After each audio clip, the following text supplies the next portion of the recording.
Well, hello everybody. Nick McGinnis here, habitat biologist. Very short video today. I just wanted to show everybody what an Atlantic salmon red looks like. If you're interested in going out and maybe observing some of the streams that you fish on or the streams in your neighborhood, and you're wondering, are Atlantic salmon spawning here? Well, in the month of November, it's a good time, especially the second half of November, to walk up the river, and at the top of riffles or at the end of pools, they usually one leads into the other, you'll find, if it's nice clean gravel, cobble mixture, you'll see Atlantic salmon reds.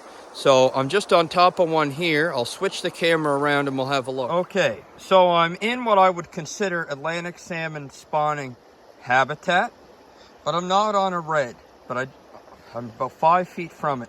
But I wanted to show the contrast.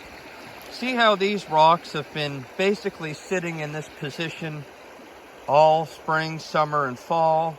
They've accumulated algae on them. So they have almost like a brown filament on them. But on the underside, they're bare. And when you have a nest or a red built, it becomes quite obvious. So here we are, Atlantic salmon, fall 2020. Nice red here. Look what they've done. They've got a pile of the gravel kind of sitting in the back. And in front of it, the nest, this is a little bit deeper.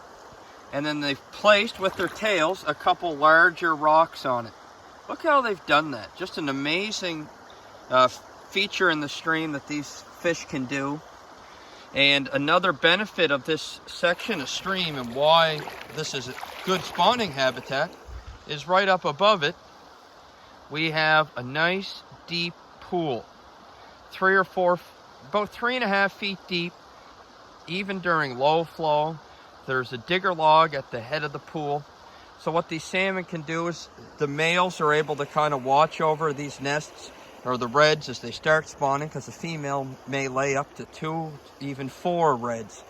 So they get one in the ground, and now your male salmon, your grilse, and your precocious par are going to begin to hang around here.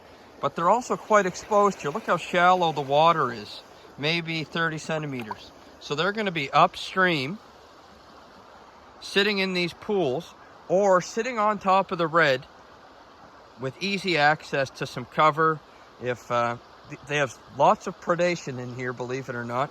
Coyotes and raccoons will go after Atlantic salmon if they're in an area with lots of fish, and one of those animals in that population has been successful at harvesting a salmon. It doesn't take the rest of them long to figure out how they do it.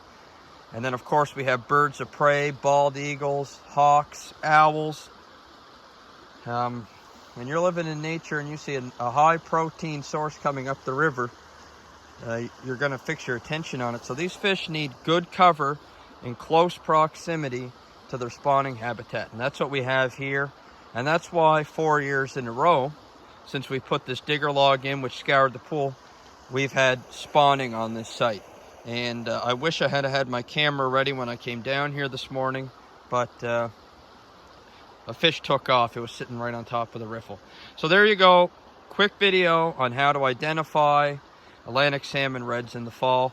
It's an excellent tool for citizen science, and groups can do it themselves, individuals.